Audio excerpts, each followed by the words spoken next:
Muy bien. Hola, buenas tardes a todos. Todos bienvenidos. Imagino que venimos todos con ganas, con ilusión, con hambre. Y este es el propósito principal de hoy, traer hambre y tener sed. Vamos a poner todo este tiempo delante del Señor para que el Señor nos pueda capacitar después de la reunión, nos pueda dar capacidades, pueda descender su Espíritu Santo en nuestros corazones y pueda transformar nuestras vidas. Para ello, claro, hay que dejar que el Señor obre en nosotros. Y para eso es bueno orar antes para poner nuestro corazón en manos del Señor, para que el Señor pueda sembrar luego en nuestros corazones. Así que os animo para que lo hagamos de verdad, de corazón, para que no sea una oración rígida, para que oremos profundamente cada uno en nuestros corazones y nos dejemos moldear por la palabra de Dios y no pelearnos cuando se está predicando. Señor, queremos darte toda la gloria a ti, porque solo tú eres digno de recibir toda la gloria en esta tarde. Queremos alabar tu nombre, queremos exaltarte, porque solo tú eres Dios y toda la gloria es para ti, Señor. Gracias por lo que has hecho en nuestras vidas, gracias por todo ese sacrificio que no entendemos en nuestra mente. Gracias por tu amor que excede a todo nuestro conocimiento, Señor. En esta tarde venimos a ti con un corazón rendido a ti, no teniendo absolutamente nada que ofrecerte, sino tan solo nuestro corazón. Queremos pedirte, Señor, tú que escudriñas la mente y el corazón y sabes lo que cada uno de nosotros necesitas, que nos des justamente eso que necesitamos. Ayúdanos a estar atentos a tu voz, a tu palabra, que podamos inclinar nuestro oído hacia ti, Señor, y podamos en reverencia, Señor, atender a tus dichos. Gracias porque te has revelado a nuestra vida, Señor.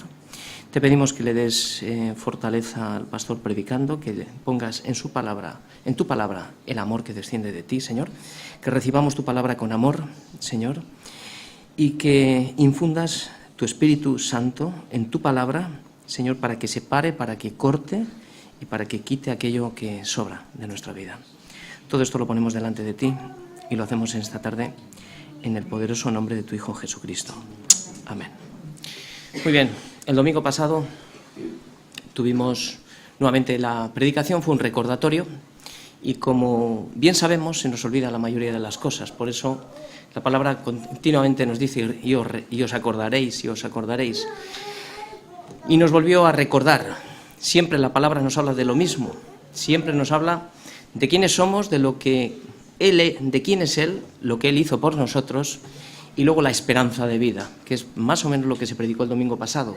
Nos recordó nuevamente lo que nosotros éramos en otro tiempo, y éramos extraños, como bien se predicó el domingo, éramos extraños y éramos enemigos de Dios en nuestra mente, hacíamos malas obras. Pero el Señor en su misericordia nos ha reconciliado a través de la muerte de Cristo, ha hecho ese sacrificio para presentarnos delante del Padre sin mancha e irreprensibles delante de Él. Pero claro, esto es lo que Cristo ha hecho por cada uno de nosotros, ¿no? Es lo que hemos escuchado el domingo pasado, lo que nosotros éramos, de dónde nos ha sacado, y ahí nos deberíamos de haber rendido todos ante la evidencia. Pero finalmente, lo que yo veo, que muchas veces igual estamos recibiendo mucha información a nuestra mente. La palabra continuamente está informando en nuestra mente, pero toda palabra que no produce un efecto en el corazón se vuelve vana. Podemos estar alimentándonos y teniendo mucho conocimiento, pero si la palabra no llega al corazón, esta palabra queda muerta, o sea, es vanidad en nuestra mente. Por eso debemos de dejar que la palabra actúe en nuestros corazones y no defendernos, no poner nuestros escudos cuando se está predicando. Por eso dice que la evidencia, que es lo que vimos el domingo, es que si nosotros permanecemos fundados y firmes en la fe, claro, ¿cómo? Sin movernos de la esperanza del Evangelio, el cual estamos oyendo y se está predicando debajo de la creación, ¿no? Debajo del cielo. Si permanecemos ahí fundados, entonces es la evidencia de que realmente lo que el Señor está hablando a nuestra vida lo estamos llevando a cabo. Creo que es un gran privilegio que cada domingo podamos recibir esta enseñanza, que se nos predique realmente del problema que tenemos en el corazón, que es el pecado, y podamos agenciarnos de la palabra y podamos luchar contra ese germen que tenemos dentro para que nuestra vida pueda vivir cada día en santidad. Muy bien, tenemos una oportunidad ahora todos, porque esto es la comunión de los santos, la Iglesia, en la cual podemos regocijarnos, podemos exaltar al Padre, podemos cantar con un corazón orando a Dios, podemos también elevar nuestras oraciones al Padre en medio de canción y canción, y lo debemos de hacer. Lo debemos de hacer no porque lo debemos de hacer obligadamente, sino porque debe de ser el resultado del amor de nosotros hacia Dios, porque recordamos que Él nos amó primero, Él lo hizo todo por nosotros. Así que os animo para que disfrutemos de esta comunión. Adelante, María.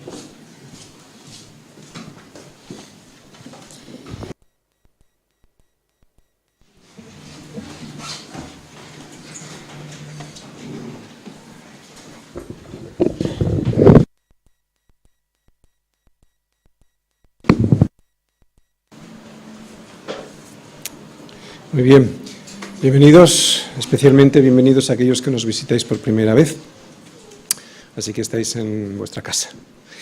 El lunes fue el funeral del papá de Rocío y algunos en la iglesia estuvimos allí acompañándola. Fueron días difíciles, pero ella está bien, ¿verdad, Rocío? Así que quiero que lo sepáis. También quiero que sepáis que el jueves fue el cumple de Pilar. ¿A que sí? Fue el jueves, ¿eh? Entonces podéis felicitar a Pilar. Y más cositas. También Natalie me ha dicho que está cambiándose de casa y que no sé exactamente el motivo por el cual no se puede llevar un montón de juguetes, ropa de la niña, ventilador, cosas en general. Por lo tanto, si hay alguien, no sé, igual... Lo digo porque es niña y tendrás muchas cosas de niño, pero no, en cuanto a heredar. Vamos, simplemente lo digo, si hay alguien que necesita cositas, pues os ponéis en contacto con Natalie, ¿vale? Porque hay juguetes de niña, digo yo, y ropita de niña, ¿vale? Muy bien, más cositas. Bueno, los niños van a pasar a la escuelita bíblica y nosotros aquí apagamos el teléfono. Todos los teléfonos apagados.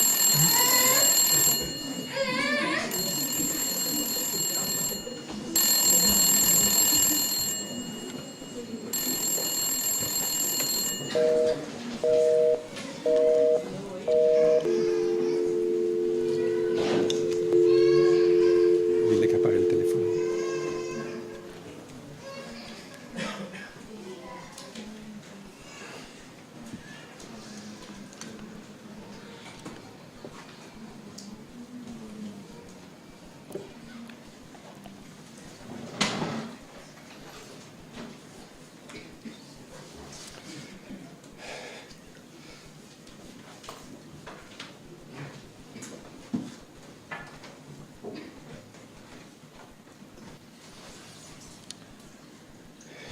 Muy bien.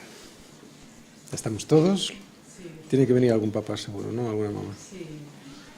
Pero bueno. Muy bien. Vamos a empezar. Estamos viendo el capítulo 2 de la...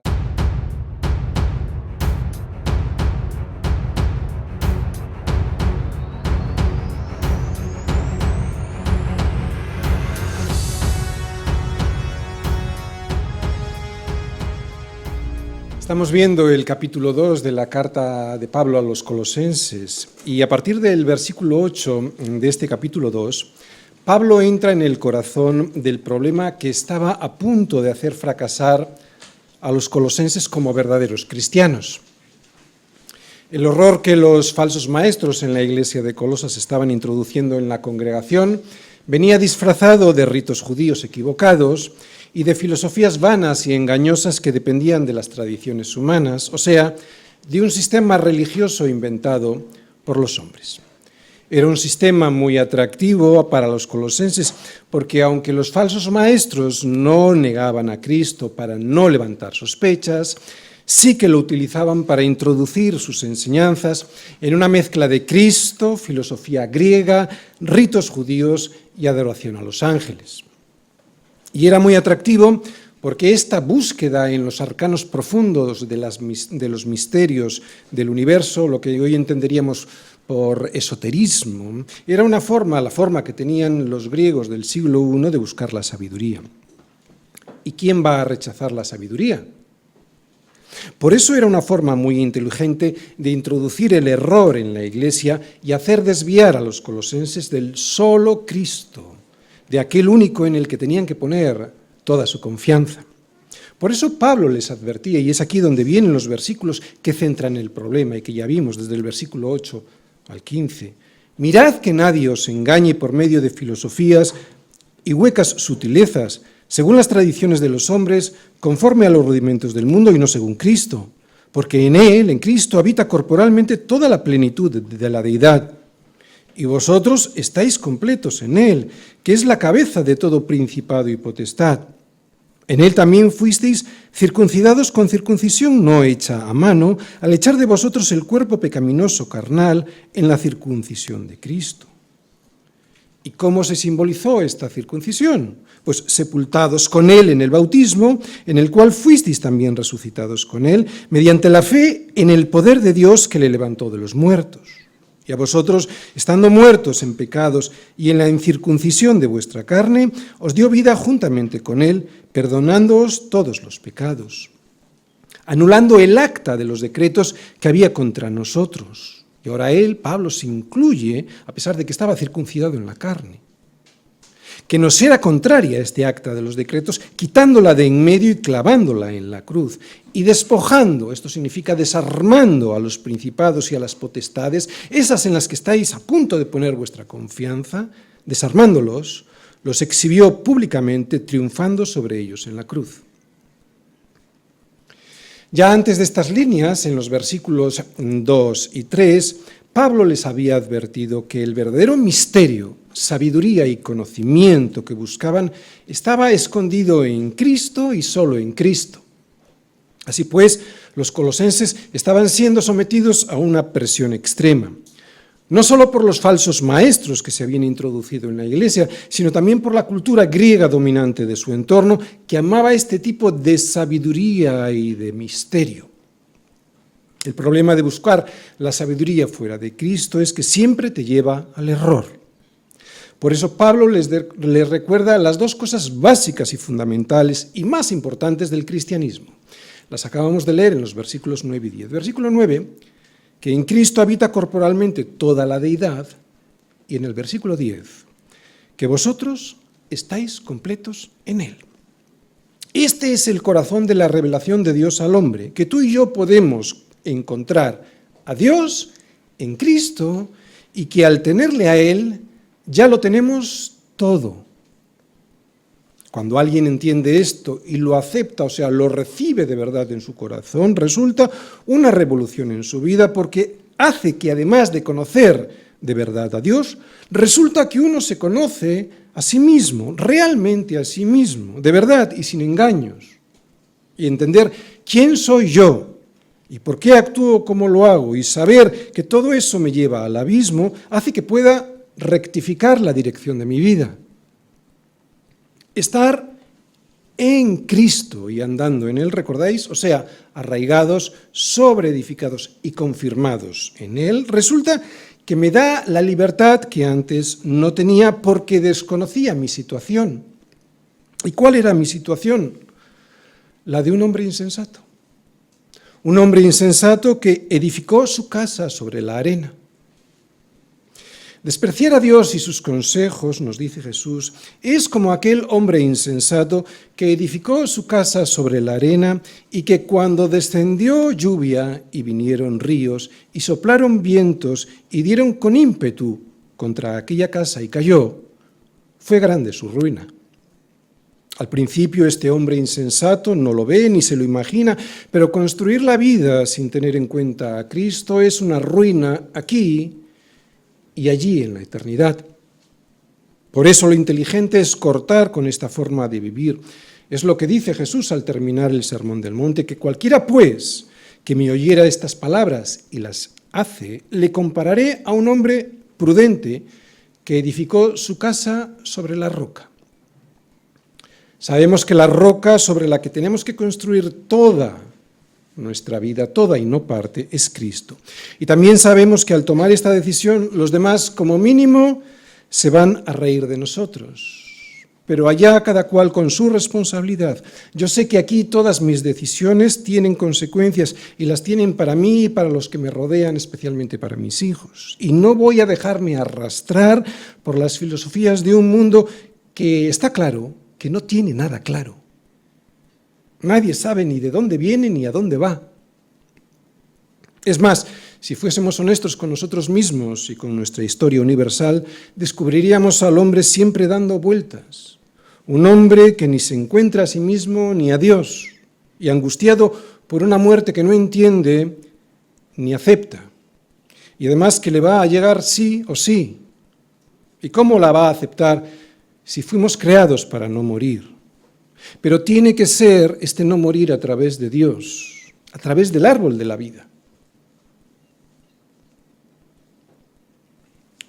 Por eso Pablo les recuerda a los colosenses que ya habían hecho una ruptura total con todo lo anterior, con la carne y con la locura de tener una propia opinión que no tenga en cuenta a Cristo y por lo tanto una ruptura también con el mundo, pero no para vivir en una comuna.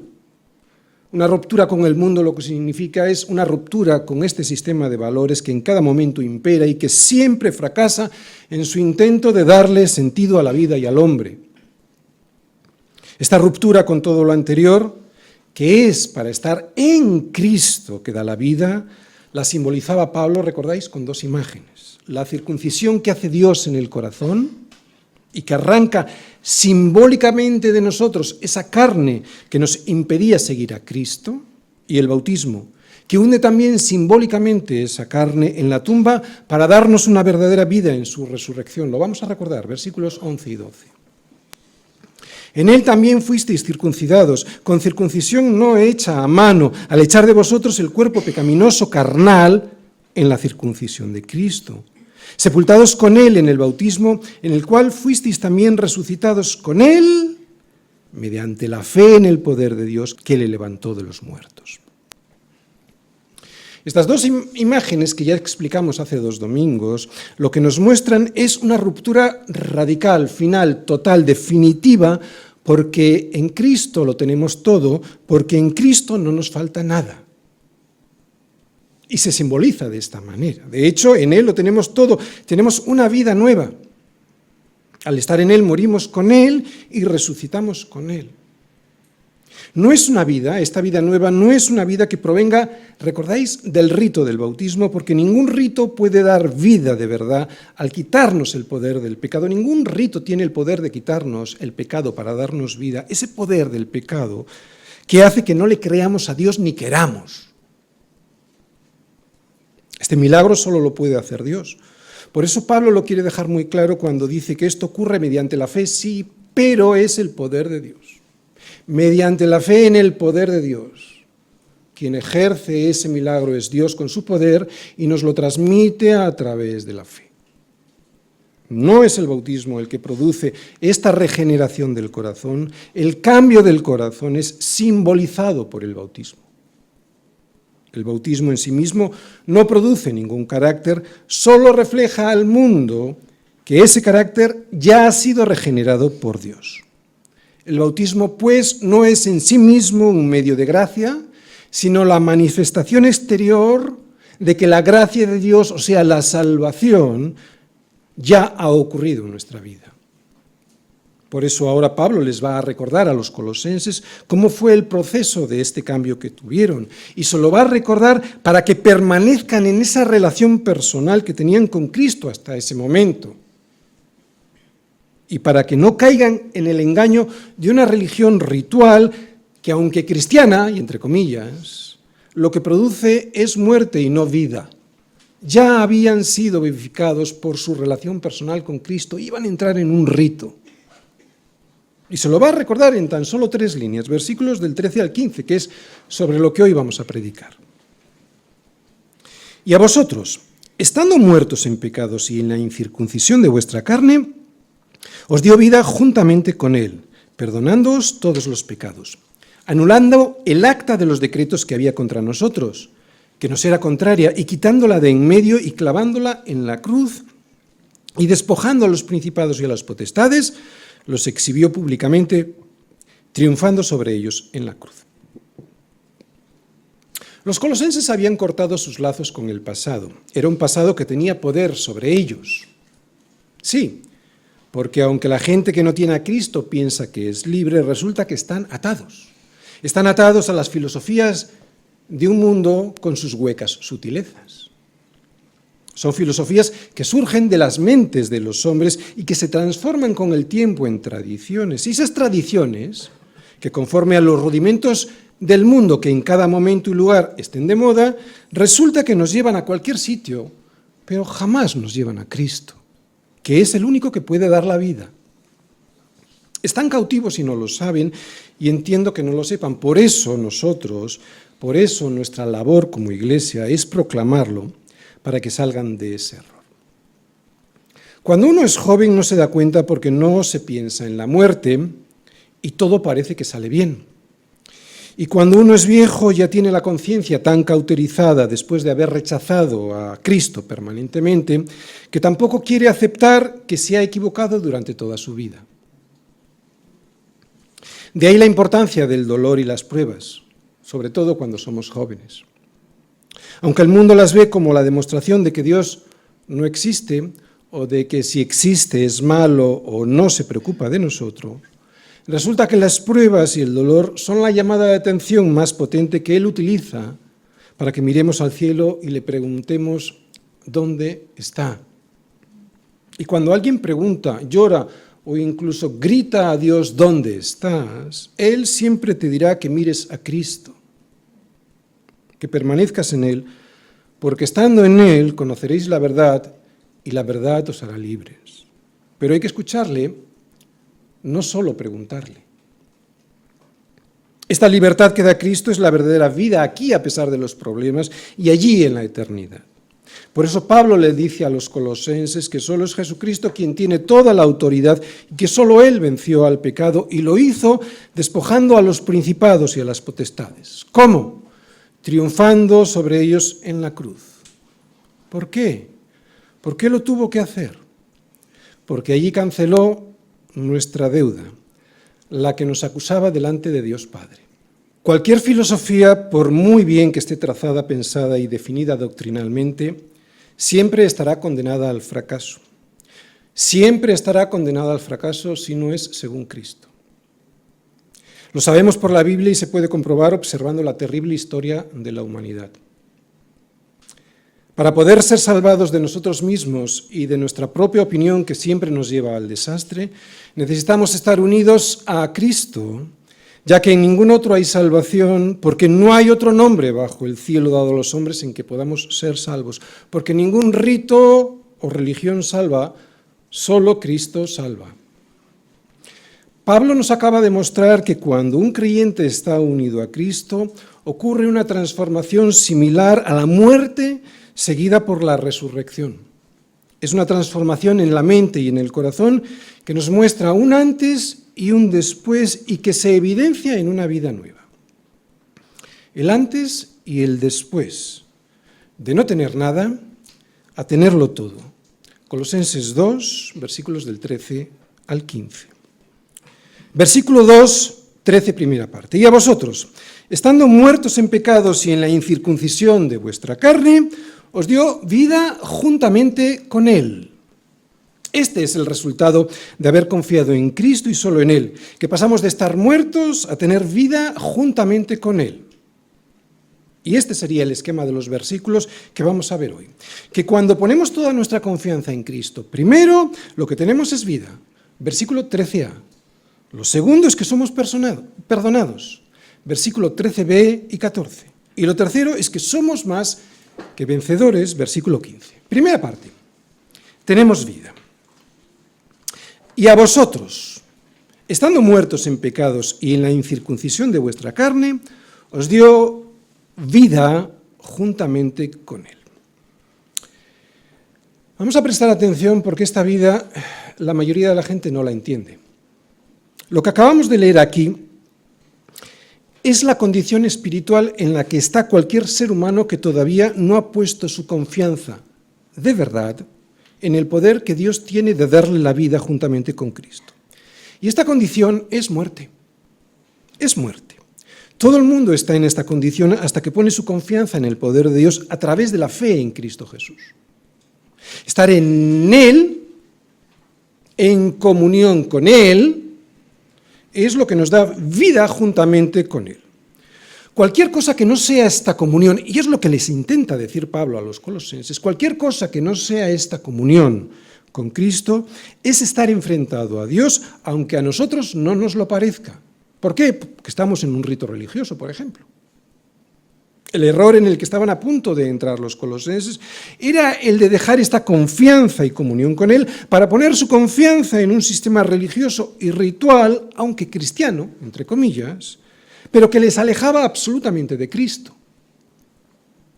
Y es que solo hay vida de verdad estando en Él. De modo que si alguno está en Cristo, nueva criatura es, las cosas viejas pasaron, he aquí todas son hechas nuevas. ¿Y de dónde procede esta vida nueva? Pues Pablo nos dice que todo esto proviene de Dios, quien nos reconcilió consigo mismo por Cristo. Es terrible estar enfrentado a Dios. Colosenses, también para nosotros. Es terrible estar enfrentado a Dios. No lo sabemos bien, pero es terrible no aceptar la reconciliación que Dios ha dispuesto para nosotros en la cruz del Calvario, pasando de ella como quien oye llover. Es terrible. Es terrible es lo que significa estar muerto en nuestros pecados. Un pasaje paralelo a este lo encontramos en Efesios 2:1. Dice Pablo allí que Él os dio vida a vosotros cuando estabais muertos en vuestros delitos y pecados. Yo sé que la mayoría de la gente se ríe de esto y no cree que estemos muertos ni que esta muerte provenga del pecado, del delito de aborrecer a Dios y sus consejos, o sea, del delito de vivir independientes de Dios. ¿Recordáis de dónde viene la vida? De estar en Cristo. ¿Qué es lo contrario de estar en Cristo? Vivir independientes de Dios. Ese es el pecado que produce la muerte. Pero este pecado debe ser gravísimo, cuando Dios mismo tuvo que enviar a su Hijo para morir en una cruz. Si la muerte del hombre que proviene del pecado de despreciar a Dios no fuera una realidad, Dios jamás hubiese permitido que a Cristo le hubiesen colgado de una cruz. El hombre está muerto espiritualmente. Yo sé que esto no se entiende porque no entendemos bien la diferencia de las tres palabras que en griego define la vida, ¿no? Bios, vida biológica, psuye, vida del alma, o sea, de donde surge la palabra psicología, y la vida espiritual, zoe. El hombre está muerto espiritualmente. Claro que tiene vida biológica, pero está muerto espiritualmente mientras esté incircunciso, mientras su pecado no haya sido arrancado del corazón por Dios. Yo sé, vuelvo a repetir, que esto es difícil de creer, el saber, el entender que uno está muerto espiritualmente, a pesar de que tenemos la evidencia día a día de que nos vamos muriendo con un corazón cada vez más endurecido, por lo menos en el mundo lo vemos. Es muy curioso que a pesar de que cada día el mundo se va muriendo con un corazón cada día más endurecido, pensemos que eso de la muerte no va con nosotros. Confundimos vida biológica y como estamos vivos biológicamente no pensamos que estamos muertos. Confundimos vida biológica con vida espiritual y no nos importa y nos debiera importar. Porque es terrible estar muerto espiritualmente. Es terrible estar lejos de Dios. Ese fue el sufrimiento de Cristo sobre la cruz y no el de los clavos y los latigazos. Ese fue el sufrimiento que nos evitó Cristo en la cruz al cargar con nuestros pecados, que se puso en nuestro lugar, muriendo, para evitar que estuviésemos lejos de Dios, comunión con Dios, que es la que nos da la vida aquí y en la eternidad. Esta era nuestra condición. En aquel tiempo estabais sin Cristo, alejados de la ciudadanía de Israel y ajenos a los pactos de la promesa, sin esperanza y sin Dios en el mundo. Es terrible estar sin Dios, no lo sabemos bien. Por eso vivimos la vida como si fuese un chiste. Pero Dios deja bien claro la gravedad del asunto. Y por si no le creyésemos, nos deja ver en la vida bios las enfermedades y el dolor antes de que llegue por fin la muerte para que tomemos una decisión sobre nuestra vida espiritual.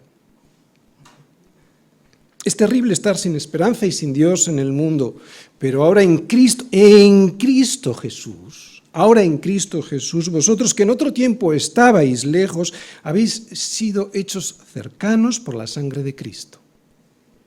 Estar en Cristo Jesús es no estar ya nunca más lejos de Dios, es estar vivos. Es lo que nos dice este versículo que estamos viendo, que cuando ponemos toda nuestra confianza en la muerte y en la resurrección de Cristo, Dios nos da vida juntamente con Él. ¿Veis la palabra que he subrayado? Vida, no está hablando de biología, está hablando de vida espiritual, la que necesitamos para vivir eternamente. No solo estamos compuestos de vida biológica. Al estar en Él, estamos con vida juntamente con Él. La vida es verdadera vida, o no es verdadera vida, si no es en Él. Poner nuestra confianza en Dios, en el poder de Dios que resucita a los muertos, es lo que nos da la vida, que da la vida de verdad. El hombre siempre intenta alargar la vida y en algún sentido está bien, solo faltaba, ¿no?, que no nos preocupáramos por nuestra salud, pero es ridícula esa pretensión de algunos científicos que se ve a veces en los periódicos de querer conquistar la muerte, ¿no? Hay veces que se ven artículos verdaderamente ridículos en los que vamos a vivir, la gente está mal, ¿no?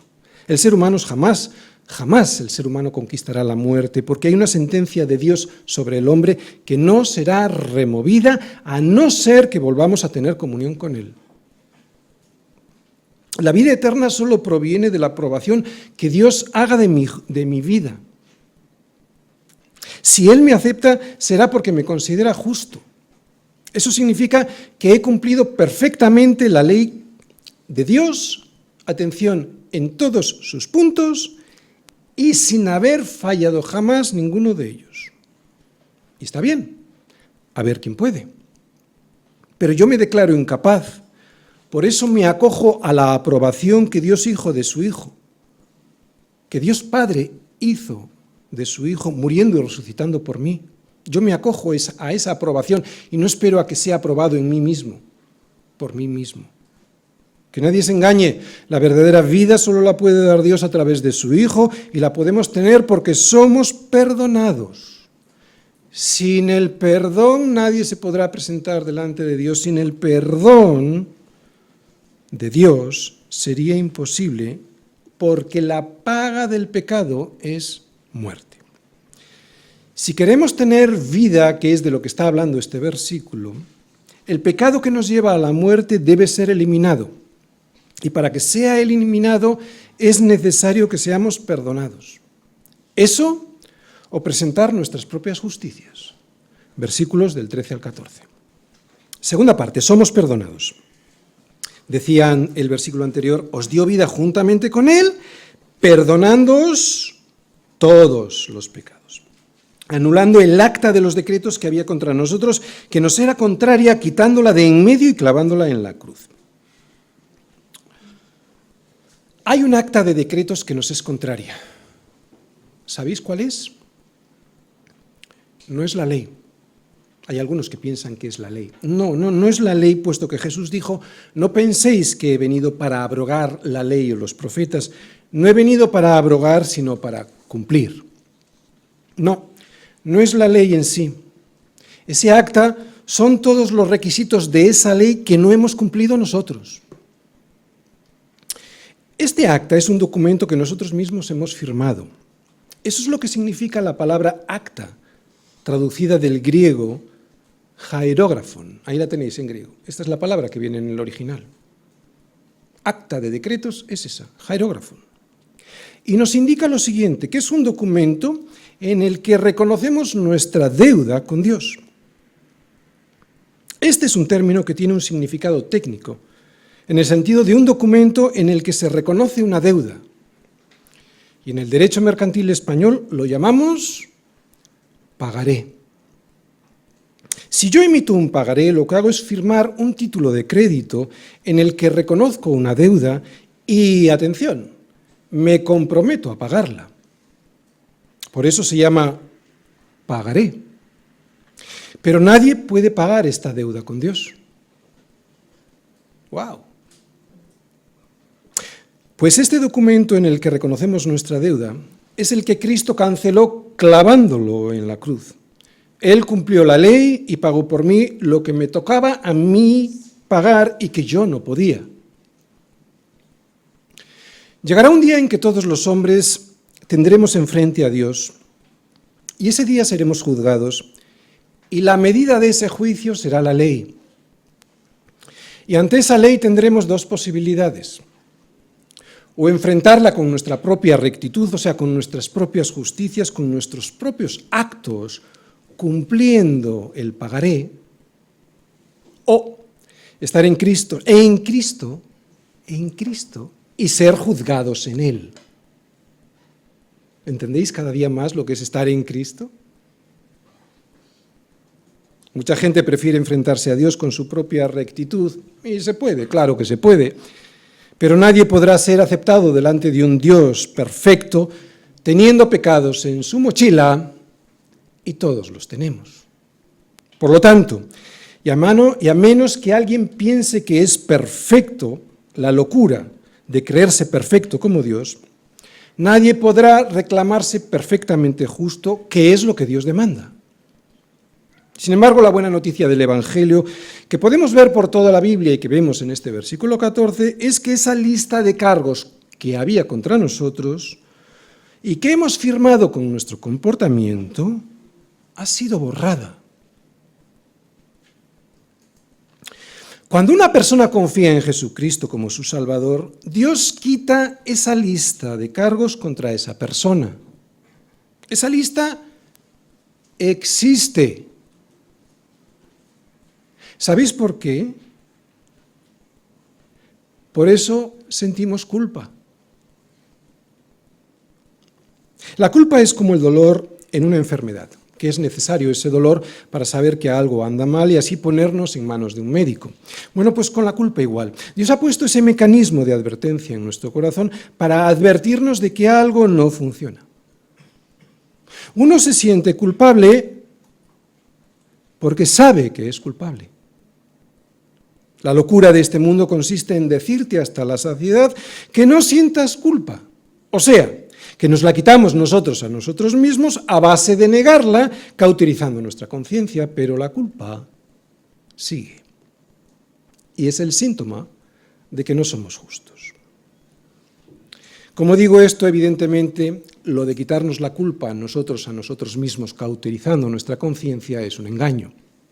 Solo puedo quitarme la culpa reconociendo que soy culpable y pagando por ello. O que alguien pague por mí el pagaré que firmé con mi comportamiento.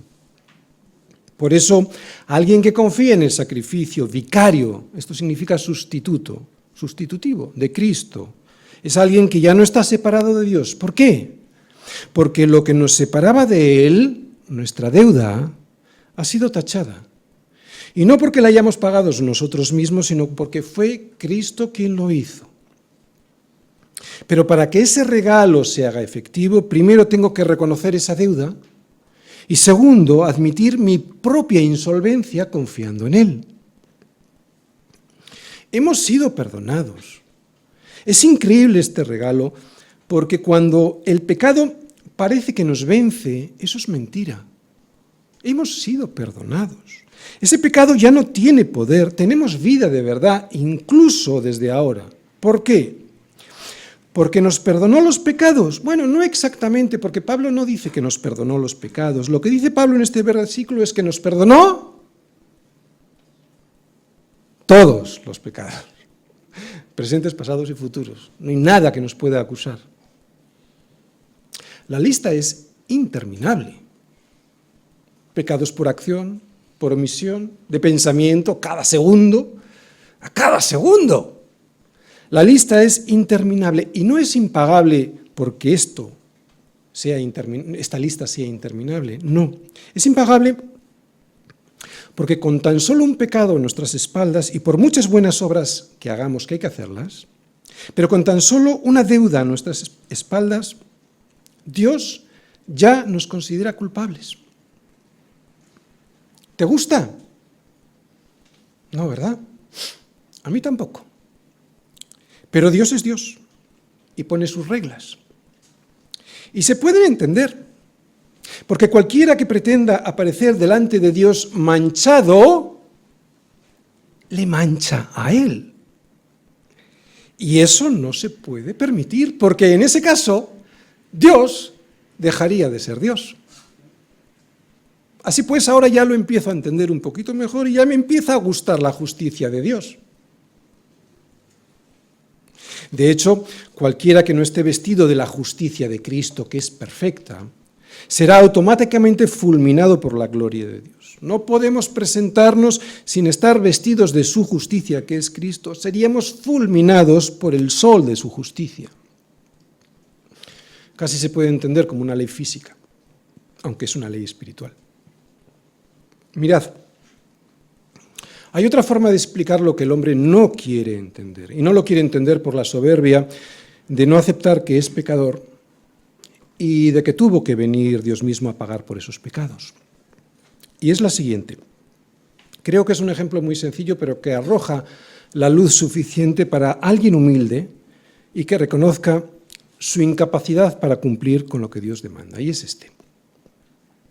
El hombre está en medio del océano, en un barco que es su vida. Y este barco se va a hundir. Tarde o temprano se va a hundir, vendrá la muerte. Y él puede saltar y nadar hasta la orilla. Sí, él puede saltar y nadar la vida espiritual. Él puede nadar y saltar hasta la orilla más cercana, pero ni el mejor ni el más fuerte de los nadadores podrá llegar. Unos llegarán más lejos que otros, es verdad. Sí, porque tienen más justicias, pero ninguno lo conseguirá por sus fuerzas. Reconocer esto es vital para salvarnos y poder pedir socorro. Y mi socorro solo viene del Señor, porque fue Él quien hizo los cielos y la tierra. Mi deuda solo la puede pagar aquel que cumplió toda la ley. Dios es justo y por eso, ante mi deuda, no puede mirar hacia otro lado. Él puede borrar todos mis pecados porque alguien ya pagó por ellos y ese fue Jesús. Este es el inmenso amor de Dios por ti y por mí, un amor y una misericordia inconcebibles. Aquel al que muchas veces negué y a veces hasta insulté, por lo menos despreciándole con mi indiferencia, resulta que me dice que anula el acta de los decretos que claramente me acusa y que además ya lo hizo anular ese acta, derramando su sangre en mi lugar incluso antes de que me haya advertido de mi pecado. Que sea Dios mismo quien se acerca al hombre que le desprecia profundamente, para perdonarle y quitarle de en medio el acta que había contra él, clavándola sobre sí mismo en una cruz para anularla, eso no tiene precio, ni sentido ni explicación en la carne. Solo se puede explicar, aunque no se pueda entender, gracias al amor de Dios. Por lo tanto, gracias a ese amor, ¿cómo no voy a ser vencedor? Versículo 15. Tercera parte, somos más que vencedores. Y despojando a los principados y a las potestades, los exhibió públicamente, triunfando sobre ellos en la cruz. Bien, lo que dice este versículo es que Cristo en la cruz ha puesto fin a nuestra condenación allí, más aún, que ha puesto fin a la esclavitud aquí. Ya no hay culpa porque ya no hay pecado. La palabra traducida al español despojar, que en el original griego significa desarmar, arruinar, quitarle a alguien las armas que tenía para hacerme daño, eso es lo que significa despojar. Y ese despojo, dice este versículo, que Cristo lo hizo públicamente. Cualquier sistema religioso, filosófico o ideológico basado en el hombre y no según Cristo ha sido derrotado en la cruz y además todos ellos, todos estos sistemas, todos estos principados y potestades han sido exhibidos públicamente en su derrota. Esta es una imagen militar romana. Cuando un general romano obtenía una victoria importante, se le permitía marchar a él y a sus ejércitos a través de las calles de Roma. Seguramente muchos aquí ya lo habréis visto en alguna película, que detrás de ellos, de los generales romanos, llevaban a los reyes y a los soldados que habían capturado en la batalla, exhibiéndolos públicamente. Colosenses, la lucha está ganada y el triunfo conseguido. No que no haya que hacer buenas obras, claro que hay que hacerlas, pero nunca como un esfuerzo en la carne para ganar algo que yo no puedo ganar, primero, y segundo, porque además Cristo ya lo ha conquistado por mí. Tengo vida nueva y además con libertad, y ya no hay nadie por detrás acusándome, y si lo hacen es un engaño, porque Cristo ya canceló mi deuda. A ver, ¿entiendes ahora este versículo? No hay nada que añadir a una victoria. No hay nada que añadir a una victoria. ¿Te imaginas a un soldado que intentase seguir peleando en una guerra que ya ha sido ganada por su general? Una guerra que no solo fue ganada, sino que su victoria fue exhibida por las calles. No solo sería ridículo, sino que sería además inútil su pelea. Y atención, estoy hablando de una guerra por la victoria de nuestra salvación, ¿eh? Esa victoria de nuestra salvación ya fue ganada. Hace 2 domingos dije que estas son las buenas noticias, que aparte de la cruz no hay buenas noticias. Por eso, Colosenses, mirad que nadie os engañe por medio de filosofías y huecas sutilezas, según las tradiciones de los hombres, conforme a los rudimentos del mundo y no según Cristo, porque cualquier principado y potestad no es que no sean necesarios, que no lo son, es que además ya han sido vencidos. El grito de Cristo en la cruz diciendo consumado es, y que parecía una declaración de fracaso, en realidad fue una proclamación de victoria porque significa lo he pagado, la deuda fue cancelada, el pagaré ha sido resuelto. La guerra sigue pero está ganada. Parece una contradicción pero no lo es. Los principados y las potestades siguen intentando hacer daño al cuerpo de Cristo, que es la Iglesia. Por eso a veces lo pasas mal, pero ya no pueden ganar porque Cristo ya lo hizo en la cruz. Es una salvación completa, pero que todavía no vemos completamente manifestada. Y es necesario que sea así, es necesario que no la veamos completamente manifestada. ¿Por qué? Porque la fe debe ser probada. ¿Para qué? Para que sometida a prueba vuestra fe, mucho más preciosa que el oro, el cual, el oro, aunque perecedero, se prueba con fuego, sea hallada esa fe a través de las pruebas, sea hallada en alabanza, gloria y honra cuando sea manifestado Jesucristo. No creas que no existe el diablo. Esa es su mayor victoria en este mundo, que creas que no existe. Pero existe y trabaja a través de los principados y potestades, ya sean estos sistemas religiosos, filosóficos o ideológicos. Trabaja discretamente, pero existe. Mira el mundo y el mal que en él hay. Esa es la prueba de que, aunque no lo veas, el diablo existe. Pero estas palabras de Pablo a los colosenses nos animan a que dejemos de buscar fuera lo que tenemos dentro. La victoria. Ya tenemos la victoria. Cristo conquistó al diablo. En vida, al no ceder a sus tentaciones cuando estuvo en la tierra. En muerte, al pagar la paga que nos tocaba pagar a nosotros. En resurrección, demostrando que Dios tiene poder para salvar al hombre del error de vivir una vida que le lleva a la muerte eterna. O sea, de volver al hombre a donde estaba antes de cometer el error del pecado. Tener una vida eterna. Termino. Porque de tal manera amó Dios al mundo que ha dado a su Hijo unigénito para que todo aquel que en él crea no se pierda, mas tenga vida eterna. Es una tragedia para el mundo no aceptar esta victoria ya ganada por Cristo en la cruz. Pero es una desgracia aún mayor cuando la propia Iglesia busca fuera de Cristo lo que Cristo ya ha ganado para ella, la victoria.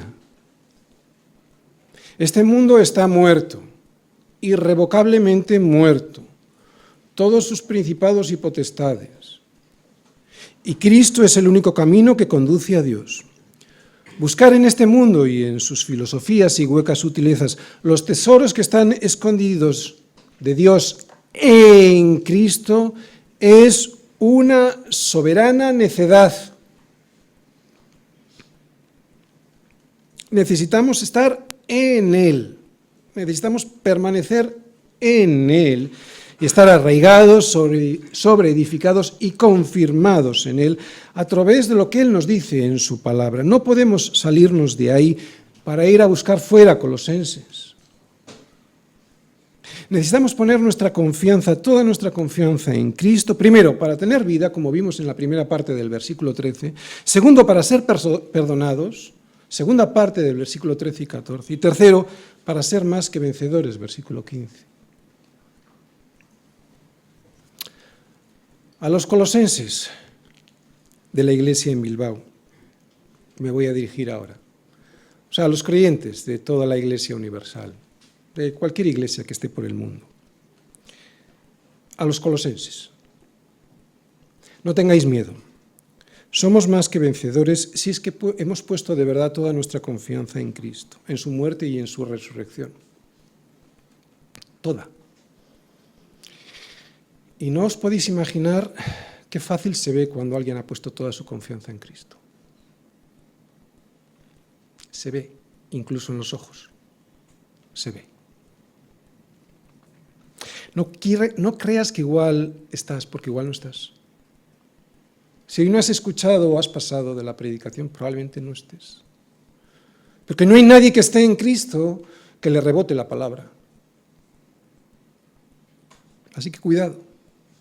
Porque esto que estoy diciendo, pues, no es para ti. Esto va para los colosenses. No tengáis miedo. Aunque tengas muchos problemas, no le tengas miedo a nada. Solo vive como lo que eres, su hijo. Ponte delante de Dios todos los días para buscar su voluntad y entenderla y pedir su misericordia para ser limpiado cada mañana. Pídele que transforme tu corazón para poder servirle y hacer el bien. No para ganar nada, sino porque ya lo has ganado todo. No es fácil, lo sé, pero a eso hemos sido llamados, a ser sal y luz, y lo podemos ser por medio de Cristo. Solo estando en Cristo. Colosenses. No en una religión ritual. Sal para preservar de la corrupción y del mal a este mundo. Luz para mostrar a los demás dónde está aquel que te vino a buscar y a salvar del naufragio de tu vida. Esto a los colosenses. A los demás que todavía no se han decidido a poner su confianza en Cristo, pero de verdad, y no como un por si acaso, necesitas tener la vida en Cristo. Porque aunque no lo creas, estás muerto en tus delitos y pecados. Y sin esa vida, muerte y resurrección de Jesucristo, seguirás muerto por toda la eternidad, aunque creas que estás vivo. Considéralo. Aunque no lo creas, estás muerto. Dios dice que no podrás estar en su presencia por muchas brazadas que des hasta la orilla. No puedes. No puedes ganarte la vida eterna porque no puedes llegar hasta la orilla por tus propias fuerzas. Has de dejarte ser salvado por el único que ha podido acercarse a ti y que tiene poder para llevarte hasta el Padre, porque solo hay un Dios y un solo mediador entre Dios y los hombres, Jesucristo hombre. Es en Él en donde debemos de estar. Ese que envió el Padre en carne, Jesucristo hombre, para cumplir lo que tú jamás podrías llegar a hacer aunque quieras. La fe bíblica no consiste en lo que tú puedes hacer por Dios para demostrarle que puedes salvarte porque no puedes. La fe bíblica, la verdadera fe, consiste en lo que Dios ya ha hecho por ti.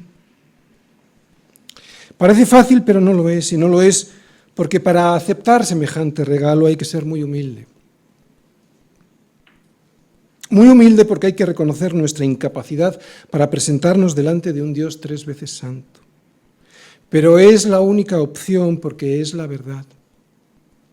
Porque es la verdad. Somos incapaces. Y Dios se basa en la verdad y no en la mentira de nuestra autocompasión. ¿Te das cuenta? Lo digo porque hay mucha gente que seguramente piensa que como Dios es tan bueno me voy a autocompadecer y Él va a llorar por esa autocompasión. Él se va a basar en la verdad y no en nuestra autocompasión. Así que no tengas miedo tú tampoco, porque Cristo ya te ha reconciliado con Él. Solo necesitas ser humilde y reconocer tu incapacidad. Ya estás en el suelo. ¿Por qué tienes miedo a caerte? Vamos a orar para poder entender semejante misericordia y regalo. Señor, te pedimos por nuestras propias vidas, Señor, porque fácilmente caemos en la religión y como una vez ya levantamos la mano y ya dijimos, ya volvemos a Cristo, al rito, ya va. Qué desastres somos, Señor. Pablo se lo avisa a los colosenses porque estaban a punto de caer en una religión ritual, en un sistema religioso inventado por los hombres, que aunque tenía a tu hijo en algún lugar, lo había apartado, lo había dejado como una excusa. Señor, que no nos ocurra eso a nosotros. ¿Cuántos de nosotros podríamos estar aquí pensando que estamos cuando no estamos en Cristo? Señor, danos hambre y sed de tu justicia, que es tu palabra, para que no solo nos podamos alimentar, sino para que realmente anhelemos tener vida contigo. Te lo pedimos, Señor, sabiendo que nosotros en nuestras fuerzas no podemos hacer nada. Y lo pedimos en el nombre de Jesús. Amén. Muy bien, pues ya hemos llegado al final. Hemos escuchado una gran predicación, toda una advertencia para que tengamos en cuenta lo que hemos oído hoy. Así que creo que es momento de darle gracias al Señor por esta palabra inmensa, esta palabra llena de poder, de gracia, de salvación, de perdón de pecados, y que reconsideremos lo que el Señor nos ha hablado hoy a través del pastor. Damos muchas gracias también al pastor por el trabajo realizado y al Espíritu Santo por hacernos entender esta palabra. Tenemos toda la semana para reflexionar, para meditar, para que esta información que ha llegado a nuestra mente pueda suceder en el corazón. Porque todo lo que no afecta al corazón, como dijimos al principio, es pura vanidad. Así que os animo para que reflexionemos en lo que hemos estado escuchando hoy, porque son palabras poderosas, palabras de salvación. Y finalmente recordaros esta semana las actividades que tenemos, que son meramente seguir manteniendo nuestra comunión con Dios. Mañana tenemos la reunión de varones aquí a las 7:30. Los miércoles en casa de Carolina, reunión de mujeres. Si alguna mujer no está, pues que hable con Mariluz. Los miércoles también en casa de Inés hay una reunión en la zona de Baracaldo. Si alguna persona vive por ahí y no se ha enterado, pues que hable con Inés. También tenemos las reuniones a través de internet de nuestro grupo de células que se comunican. También animaros a los que estáis en otros países para que no dejemos de congregarnos. Y finalmente os recordamos que el próximo domingo continuaremos con la reunión. Y también el sábado, se me olvidaba, el sábado, continuamos con el discipulado a las 5:30. Así que hasta el próximo día, que el Señor os bendiga mucho, que os guarde durante toda la semana y que nos capacite en todo lo que hemos estado escuchando. Que el Señor os bendiga.